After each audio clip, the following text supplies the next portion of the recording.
السلام عليكم ورحمة الله وبركاته. النهارده هاجي أحكي لكم على حاجة حصلت في بيت صاحبي. أنا وأصحابي كنا قاعدين كده تلات أربع أنفار قاعدين بنشرب عصير وكولا وكده يعني. وفي واحد من صاحبي راكب وراجع يعني، راكب الموتوسيكل بتاعه وراجع. فجأة كده راح مفرمل ونزل جري علينا قال يعني كبير أوي كبير أوي، هاتوا العصاية هاتوا العصاية، وإحنا ما نعرفش إيه اللي هو بيقوله ده. بنجري بنشوف لقينا تعبان كبير أكبر من الدراع، كبير يعني كبير يعني. طلع في البيت اسمه ده. صاحبي دوت مربي فراخ مربي معيز وكده. الفراخ بتضيع، فعرفت خلاص الفراخ بتضيع من فين. في الأول فكرنا حد بيسرقها والفراخ بتتوه. لقينا التعبان طبعا اللي هو كان سايق دوت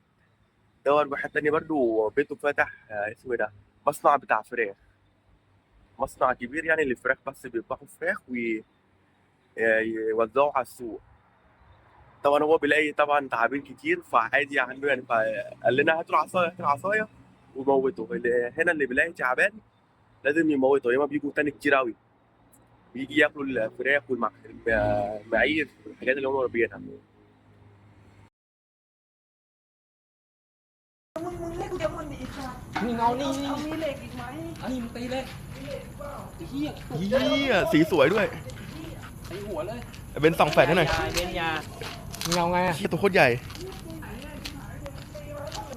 มึงเป็นหัวมันเนี่ย ซุปเปิดไปซุปเปิด มึง ไป ตีหัวเลย อุ้ยไอสัตว์ตัวใหญ่ เมาแพ้ตายแล้วเนี่ย เออตีหัวก่อน